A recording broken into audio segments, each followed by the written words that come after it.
नमस्कार गाइस, आज मैं निशांत कपूर एक बार फिर से आपके सामने आपके अपने PW UGC नेट में आपका बहुत बहुत स्वागत करता हूं। और यहां पर मैं एक बहुत ही खूबसूरत, एक बहुत ही शानदार सा सेशन लेकर आया हूं, लेक्चर नंबर 18। और जैसा कि मैंने आपसे वादा किया था, यहां पर होंगी स्पेशल ट्रिक्स ऑफ रीजनिंग। ये सारे के सारे वही सवाल हैं जो आपके एग्जामिनेशन में, आपके UGC नेट में या तो आ चुके हैं या आगे आ सकते हैं। तो इसको बिल्कुल भी छोड़ने की या भूलने की गलती बिल्कुल मत कीजिएगा। यहां पर हम मिले हैं यहां पर रीजनिंग के कुछ शानदार सवाल करने के लिए। तो सबसे पहले very very good afternoon to everyone. I hope आप सब लोग बहुत अच्छे हैं और बहुत ही बढ़िया तरीके से आपकी प्रिपरेशन यहां पर चल रही होगी और बहुत ही बढ़िया तरीके से आज आप इन सेशंस को करेंगे। मैं साथ साथ इनका कुछ कुछ डिटेल्स भी बताता रहूंगा क्वेश्चंस की, और कुछ कुछ क्वेश्चंस आपके लिए बिल्कुल नए और शानदार होंगे। तो आप मेरे साथ बिल्कुल जुड़े रहिएगा। और सभी लोगों का मैं यहां पर देख रहा हूं, सभी लोग मेरे साथ यहां पर जुड़ चुके हैं और बहुत ही मजा आपको इस सेशन में आने वाला है। अगर मैं बात करता हूं कि यूजीसी नेट एक ऐसा एग्जाम है जो कि आप बिना मैथ्स, रीजनिंग और डीआई के क्रॉस नहीं कर सकते, है ना। आपको मैथ्स भी यहां पर चाहिए, रीजनिंग भी चाहिए और डीआई भी चाहिए। तो उसमें से आज मैं रीजनिंग लेकर आया हूं और मेरा जो अटेम्प्ट रहेगा, जो मेरी कोशिश रहेगी वो ये रहेगी कि आपके इसमें फुल मार्क्स आए, है ना। पूरे नंबर आएंगे तो ही जो है यहां पर एक कंपेटिटिव एज मिलता है आपको बाकी लोगों से और आप बाकी लोगों से आगे निकल जाते हैं, है ना। अगर आप सोचें कि मैं इसको छोड़ के चला जाऊं और बिना इसके मैं तैयारी कर लूं अपनी, तो आपकी तैयारी हमेशा अधूरी रहेगी।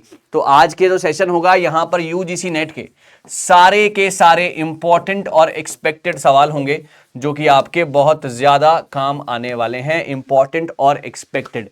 तो मैं चल रहा हूं आज के पहले सवाल पर और ये रहा पहला सवाल, है ना। +2 के लिए हर बच्चा ट्राई करेगा, हर बच्चे के यहां पर +2 आने चाहिए। All cars are cats, all fans are cats. Conclusion यहां पर लिखा है। मेरे हिंदी के जो दर्शक हैं, जो भी मेरे हिंदी के स्टूडेंट हैं, उनके लिए भी मेरे पास है यहां पर हिंदी में भी। तो थोड़ी देर हिंदी रखेंगे, थोड़ी देर इंग्लिश रखेंगे। हर बच्चे से मैं चाहता हूं कि हर बच्चे के सही आंसर्स यहां पर आने चाहिए। Come on guys, waiting for your answers. Yes, okay, waiting for your answers my dear students. Come on quickly, शाबाश जी। यहां पर all cars are cats, all fans are cats. Conclusion में लिखा है। यहां पर सिलोगिज्म से क्वेश्चन हर बार एग्जाम में देखा गया है, आगे भी देखा जाता रहेगा। तो आप अकॉर्डिंगली इसको करने की कोशिश कीजिएगा। जल्दी से गाइस, एवरीवन, शाबाश, ओके, जल्दी से गाइस, शाबाश। ऑल कार्स, चलिए इसको बनाने की कोशिश करते हैं। सभी लोगों के आंसर्स मैं कमेंट सेक्शन में देख रहा हूं और खूबसूरत आंसर्स आ रहे हैं। देखिए, all cars are cats. Sir ये कार्स है ना, ये कार्स है और ये आपके कैट्स हैं, है ना, ये आपके कैट्स है। और ये फिर ये कह रहा है ऑल फैंस आर कैट्स, यानी कि फैन भी अंदर ही बनेंगे, यानी कि फैन भी अंदर ही बनेंगे। कार के अंदर, कैट के अंदर ही कार बनेगा और कैट के अंदर ही फैन बनेगा। लेकिन इन दोनों का आपस में कोई कनेक्शन नहीं है क्योंकि सवाल में ऐसा नहीं लिखा गया है। ऑल का मतलब सब, सम का मतलब थोड़े से और नन का मतलब कोई भी नहीं, है ना। तो यहां पर ऑल कार्स आर कैट्स, यहां पर कार है, यहां पर कैट है। ऑल फैंस आर कैट, सारे के सारे फैन जो है वो कैट के अंदर हैं, बिल्कुल करेक्ट। अब चेक कीजिए कंक्लूजन, है ना। अब आप क्या चेक कीजिए कंक्लूजन। और सबका डायग्राम ऐसे बना है, एक बार कमेंट सेक्शन में यस बोलेंगे। सबका डायग्राम ऐसे बना है, एक बार कमेंट सेक्शन में सभी लोग यस बोलेंगे। उसके बाद लिखा है ऑल कार्स आर फैंस, है ना। कार और फैन के बीच में कोई कनेक्शन है? बिल्कुल भी नहीं है, तो ये वाला कट हो गया। सम फैंस आर कार्स, क्या फैन और कार के बीच में सम का रिलेशन है? बिल्कुल भी नहीं है, ये भी गलत हो गया। आपका आंसर आ गया sir neither one not two. Your answer is D part. खूबसूरत आंसर्स। +2 आप सभी को मिलने चाहिए गाइस, है ना। +2 आप सभी को मिलने चाहिए और बहुत ही बढ़िया तरीके से आपके आंसर्स यहां पर आने चाहिए गाइस। वाह वाह, बहुत सही। ये हिंदी में भी लिख के दिया था मैंने और मुझे उम्मीद है हर बच्चे को समझ में आ गया होगा। एक बार मैं रिपीट कर देता हूं इसको सिर्फ और सिर्फ आप लोगों के लिए, ताकि हर बच्चा सीख कर जाए यहां से, है ना। ऑल कार्स आर फैंस, ये कार्स हैं, और ये आपके कैट्स हैं। All cars are cats and all fans are cats, है ना। All cars are cats, all fans are cats. Diagram ऐसे बनेगा। कार और फैन के बीच में ऑल का रिलेशन नहीं है, सम का रिलेशन भी नहीं है, दोनों गलत हो गए। आंसर हो गया डी पार्ट। खूबसूरत सर, बहुत खूबसूरत। डिटेल्ड क्लासेस आने वाली हैं, है ना। मैं आपको बता दूं कि अब आपकी डिटेल्ड क्लासेस मैथ्स की आने वाली हैं अगले वीक से, नेक्स्ट वीक से, है ना। डिटेल्ड क्लासेस होंगी नेक्स्ट वीक से। एक एक चैप्टर उठाएंगे, है ना, एक एक चैप्टर उठाएंगे और एक एक चैप्टर के आपको बेसिक्स बिल्कुल पक्के करा देंगे। और अगर आप उनको और ज्यादा लेवल पे करना चाहते हैं तो पेड सेशन में आपने हमारे साथ जुड़ना है। पेड सेशन का नंबर मैं यहां पर लिख रहा हूं, 70 19 24 34 92, 70 19 24 34 92। चलिए आगे बढ़ते हैं। नन फॉलोज इसका आंसर था। चलिए अगला, अगर आपको वो वाला सवाल समझ में आ गया है तो ये वाला सवाल आप सभी लोग ट्राई करेंगे। क्वेश्चन नंबर 2 है, all actors are girls, all girls are beautiful. Conclusion लिखा हुआ है ना, और इसकी हिंदी भी मैंने लिख कर दिया आपको, ये देखिए इसकी हिंदी भी लिख कर दिया मैंने आपको। हर बच्चा ट्राई करे, कोशिश करे राइट आंसर्स की माय डियर स्टूडेंट्स। हर बच्चा ट्राई करे, कोशिश करे राइट आंसर्स की माय डियर स्टूडेंट्स, एवरीवन। शाबाश, गलत नहीं होने चाहिए आंसर्स बिल्कुल भी। ओके, गलत नहीं होने चाहिए आंसर्स बिल्कुल भी। शाबाश guys, waiting for your answers everybody. चलिए बहुत बढ़िया। अगर यहां पर देखते हैं, all actors are girls, all girls are beautiful. देखिए जो ऑल एक्टर जो पहले लिखा है उसका सर्कल पहले बनेगा, all actors are girls, all actors are girls, all girls are beautiful, all girls are beautiful. जितने भी लोग मुझे जानते हैं उनको पता है कि मैं ये सवाल किस तरीके से करने वाला हूं। जितने भी लोग मुझे जानते हैं वो उनको पता होगा कि मैं ये सवाल किस तरीके से करता हूं। जब 3 सर्कल ऐसे बन जाते हैं तो यहां पर सबसे बड़े वाले सर्कल को मैं बोलता हूं वर्ल्ड, है ना, सबसे बड़ी दुनिया होती है। दुनिया के अंदर इंडिया आता है ना, और इंडिया के अंदर दिल्ली आता है। आपको मेरी बात समझ में आ गई? ऐसे आपका सवाल कभी भी गलत नहीं होगा। दोबारा से सुनो, all actors are girls, these are actors, these are girls, all girls are beautiful, ये गर्ल है और ये आगे उसके ऊपर हो गया ब्यूटीफुल। तो सबसे बड़ा वाला सर्कल कहलाएगा वर्ल्ड, उससे छोटा इंडिया और सबसे छोटा कहलाएगा दिल्ली। ठीक है, चलिए अब हमारा कंक्लूजन से इस सवाल को पहचानना बहुत ज्यादा आसान हो जाएगा। सुनते हैं, ऑल एक्टर्स आर ब्यूटीफुल। क्या अब एक्टर को आपने क्या कहा है? दिल्ली कहा है। क्या पूरा दिल्ली वर्ल्ड के अंदर है? आप मुझे बताओ, दिल्ली, क्या पूरा दिल्ली? दिल्ली हमेशा छोटा सा होता है ना, दिल्ली छोटा सा है। क्या वो दुनिया के अंदर है? क्या पूरा दिल्ली दुनिया के अंदर है? कमेंट सेक्शन में जवाब देंगे सभी लोग। डायग्राम आपके सामने है, तरीका आपके सामने है, आंसर्स आप सभी के आने चाहिए। Everyone there, all actors are beautiful. क्या पूरा दिल्ली वर्ल्ड के अंदर है? जी हां, बिल्कुल है। उसके बाद ये कह रहा है सम गर्ल्स आर एक्टर्स, है ना, सम गर्ल्स आर एक्टर्स। क्या इंडिया के कुछ पार्ट, क्या इंडिया का कुछ पार्ट दिल्ली के पास है? कम ऑन, ये इंडिया है, इसके कुछ पार्ट में दिल्ली है। Come on, some girls are actors, some part of India, girls को इंडिया बोला है, some part of India is occupied by Delhi, some girls are actors. Come on, India के कुछ पार्ट में दिल्ली है? जी हां सर, बिल्कुल है। Your answer is both 1 and 2 follows. Either और क्या होता है, नीदर नॉर क्या होता है, सब कुछ बताऊंगा, पेड सेशन में बताऊंगा। और जब सिलॉगिज्म के सेशंस लूंगा पूरे के पूरे डिटेल्ड में, तब भी आपके सामने डिस्कस करूंगा। घबराइएगा मत। यहां पर ये आई होप सवाल सबको क्लियर हो गया होगा। ऑल एक्टर्स आर गर्ल्स और गर्ल्स आर ब्यूटीफुल, है ना, और अकॉर्डिंगली आपने सारा का सारा बना लिया। बहुत आराम से सबको साथ लेकर चलने की कोशिश है। चलिए आगे बढ़ते हैं, डी आंसर है इसका। चलिए आगे बढ़ते हैं। Pointing to a photograph, Hindi भी लिख के दिया है मैंने आपको सामने सामने। Pointing to a photograph of a boy, Sukesh कहता है he is the son of the only son of my mother, है ना, मेरे एक लड़के की तस्वीर की ओर इशारा करते हुए सुकेश ने कहा वह मेरी मां के इकलौते बेटे का बेटा है। सुकेश का उस लड़के से क्या संबंध है? काफी इंपॉर्टेंट है ना, यूजीसी में काफी बार ये सवाल देखा गया है और मैं भी करा चुका हूं, लेकिन अब नया सेशन है, नए बच्चे हैं, तो मुझे लगा कि एक बार फिर से मेरे को आपके सामने ये सवाल रखना चाहिए। Pointing to a photograph of a boy, Sukesh ने कहा he is the son of the only son of my mother, मेरी मम्मी के इकलौते बेटे का बेटा है। तो वो बच्चा, लड़का सुकेश का कौन लगेगा? भर जाने चाहिए आंसर्स, ब्रदर, अंकल, कजन या father. Come on guys, waiting for your answers everybody, waiting for your answers guys everyone. शाबाश, ओके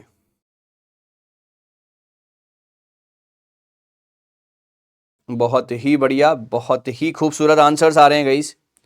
वाह, क्या कहने आपके। और भर चुका है आपका कमेंट बॉक्स आंसर से। चलिए, pointing to a photograph of boy, Sukesh ने कहा he is the son of the only son of my mother. ऐसे सवाल हमेशा पीछे से शुरू करने हैं। कौन कह रहा है? सुकेश कह रहा है। सुकेश कह रहा है मेरी मदर, मदर हमेशा आपसे एक जनरेशन अप होंगी ना, आपसे बड़ी होती है ना आपकी मदर, तो एक जनरेशन अप, तो एक जनरेशन अप यहां पर मदर। सुकेश की मदर का इकलौता बेटा, कमान, सुकेश की मदर का इकलौता बेटा, ओनली सन कौन है? खुद सुकेश है ना। सुकेश की मदर का इकलौता बेटा कौन है? खुद सुकेश है ना। वो इकलौते बेटे का बेटा है, जो बच्चा है वो इकलौते बेटे का बेटा है, तो ये सुकेश इसका कौन लगेगा? सुकेश इसका लगेगा गाइस पिता लगेगा, father. I hope it's clear to everyone guys. एक बार दोबारा समझने की कोशिश करते हैं। सुकेश ने कहा मेरी मां के, मेरी मदर के इकलौते बेटे का बेटा। सुकेश की मम्मी का इकलौता बेटा खुद सुकेश, करेक्ट। सुकेश की मम्मी का इकलौता बेटा खुद सुकेश, उसका बेटा है, यानी कि सुकेश उसका कौन? सुकेश उसका फादर लगेगा। आंसर है D part. Uncle, cousin, brother नहीं बोलेंगे, अंकल नहीं बोलेंगे, क्योंकि ओनली सन, ओनली सन यानी कि यही है जो है, सुकेश ही है जो है। Okay, so this is the right answer. I hope it's clear to everyone guys. हर बच्चे तक मैं बहुत अच्छे तरीके से पहुंच चुका हूं, कोशिश है मेरी कि मैं पहुंच जाऊं। चलिए अगला सवाल है, ध्यान से कीजिएगा। अगेन यूजीसी नेट का एक और फेवरेट सा सवाल, हर बच्चा ट्राई करे राइट आंसर्स के लिए। एवरीबडी, हर बच्चा ट्राई करेगा राइट आंसर्स के लिए। If A is the brother of B, B is the sister of C and C is the father of D, how D is related to A? Come on guys, हर बच्चा कोशिश करेगा, अच्छे तरीके से answers आने चाहिए, अच्छे तरीके से आंसर्स आने चाहिए। हिंदी लिखी हुई है, बहाना कोई चलेगा नहीं, कोशिश तगड़ी करना सभी लोग।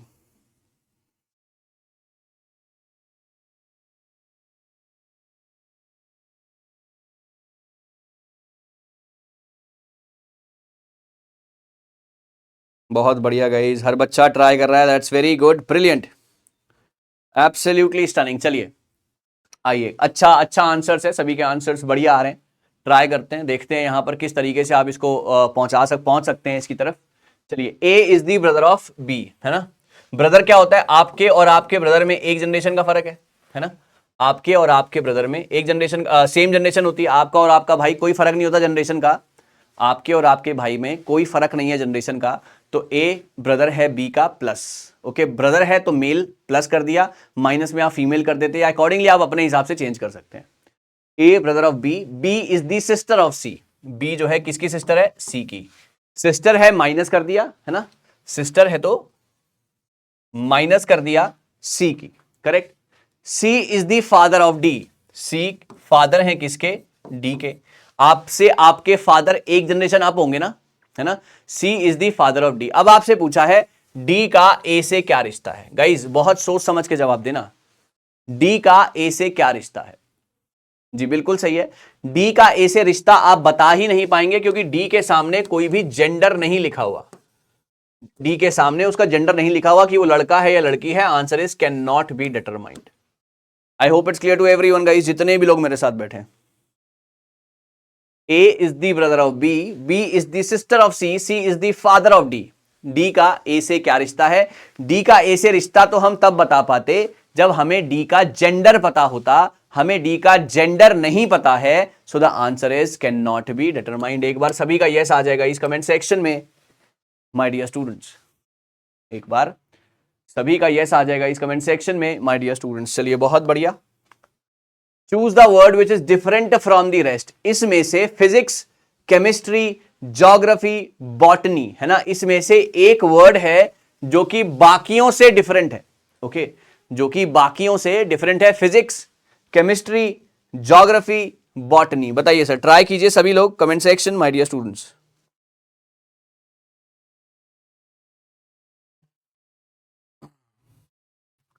कोशिश कीजिएगा इज यस, एब्सोल्युटली राइट, ये सारे के सारे बिल्कुल सही। ये भी सवाल यूजीसी नेट में देखे गए हैं और मुझे उम्मीद है कि आपको अच्छे तरीके से आंसर पता चल गया होगा इसका। जी हाँ, जी बिल्कुल सही है।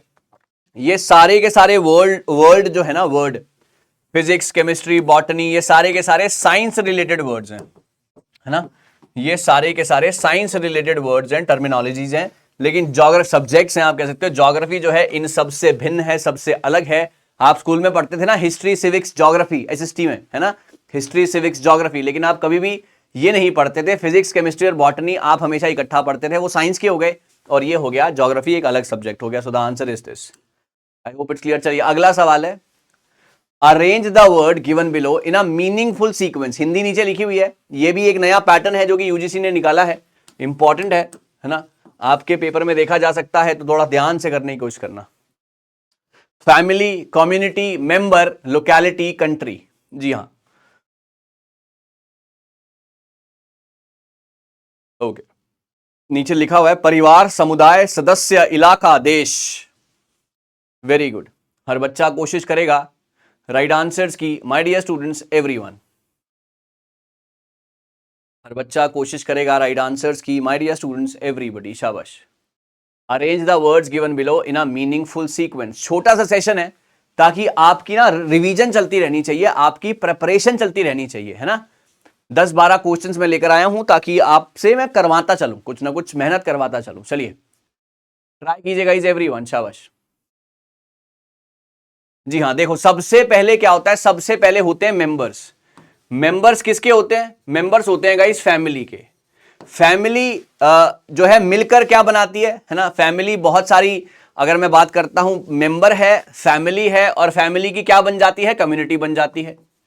फैमिली की क्या बन जाती है? कम्युनिटी बन जाती है। कम्युनिटी कहां रहती है? लोकेलिटी में रहती है। और जब लोकेलिटी, बहुत सारी लोकेलिटीज हो जाती हैं तो वो कहां आती हैं? कंट्रीज में आती हैं, कंट्री बन जाती है। आंसर है इसका दिस।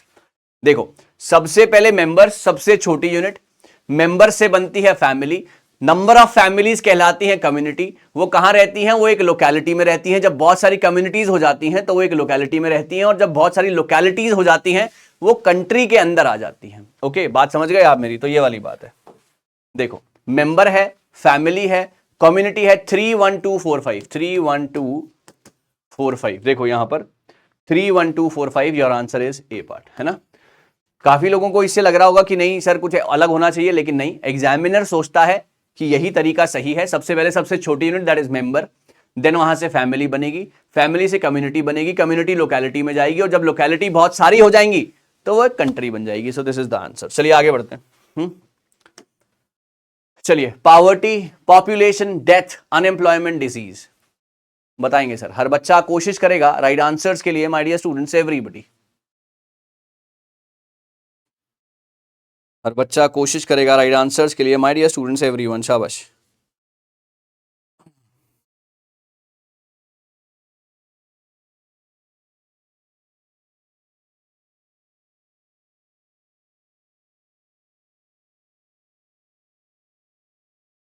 बहुत बढ़िया गाइस, बहुत बहुत बढ़िया, वेरी गुड। आंसर्स आने चाहिए, बहुत बढ़िया तरीके से आने चाहिए। बिल्कुल आ भी रहे हैं, that's very good, very good to see that. बहुत खूबसूरत। ओके, अगर मैं यहां पर बात करता हूं, जी हाँ, अगर मैं यहां पर बात करता हूं, ओके, आंसर है इसका सी पार्ट, एब्सोल्युटली राइट। 24153 और answer is C part. Hindi लिख के दी थी मैंने आपको। देखिए तो सबसे पहले क्या होगा? पॉपुलेशन बहुत सारी हो जाएगी। पॉपुलेशन बहुत सारी हो जाएगी। पॉपुलेशन से क्या होंगे? बहुत पॉपुलेशन बढ़ जाने से आपका अनएम्प्लॉयमेंट बढ़ जाएगा। जब पॉपुलेशन इतनी सारी हो जाएगी तो आपका अनएम्प्लॉयमेंट बढ़ जाएगा, है ना। अनएम्प्लॉयमेंट से क्या होगा? लोग गरीब होना शुरू कर देंगे। जब वो गरीब हो जाएंगे तो उनको कोई ना कोई जो है, फिर उसके बाद डिजीज और फिर डेथ, है ना।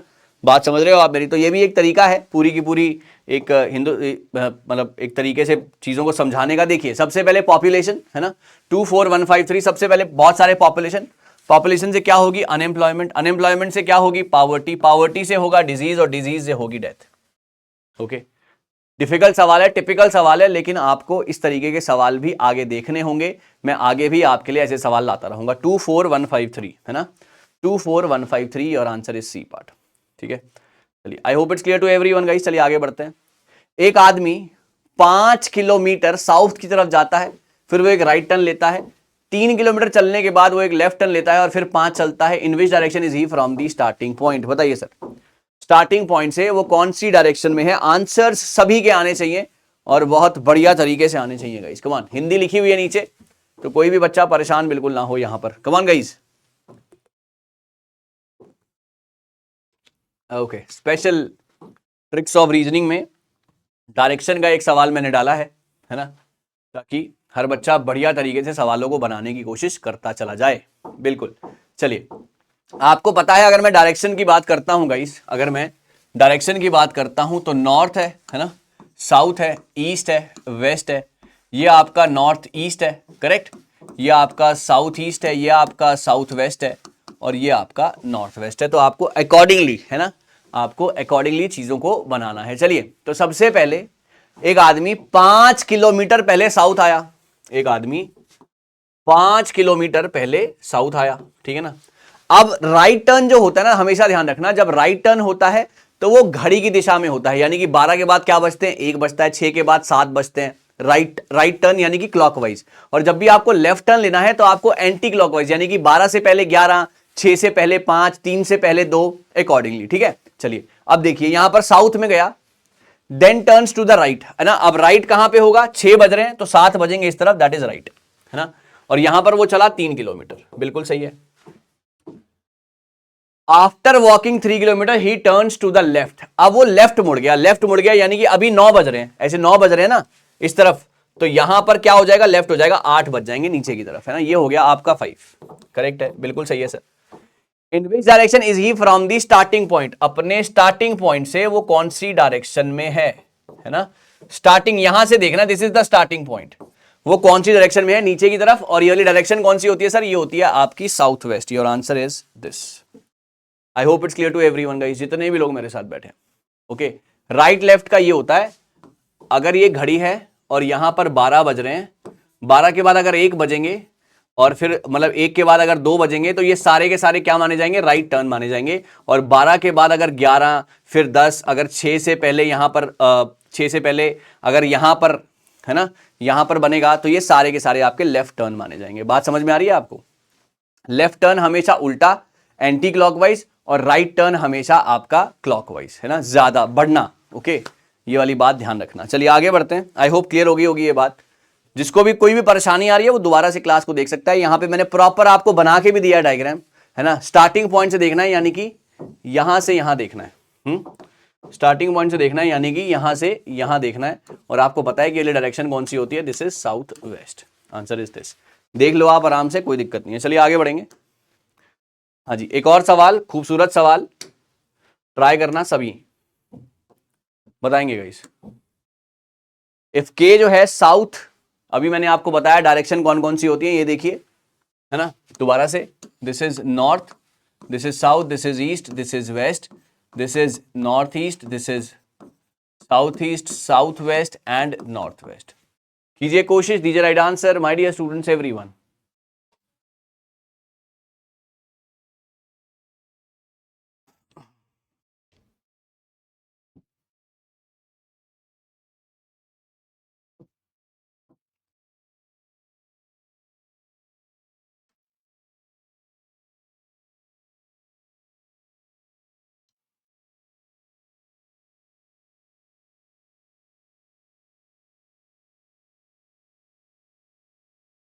Okay guys, that's very good. देखो, K is the south west of L, है ना। ये अगर L है, ये अगर L है तो K इसके साउथ वेस्ट में है ना। ये लिखा south west, K is 40 metre south west of L, 40 metre, and M is 40 metre south east of L, and M is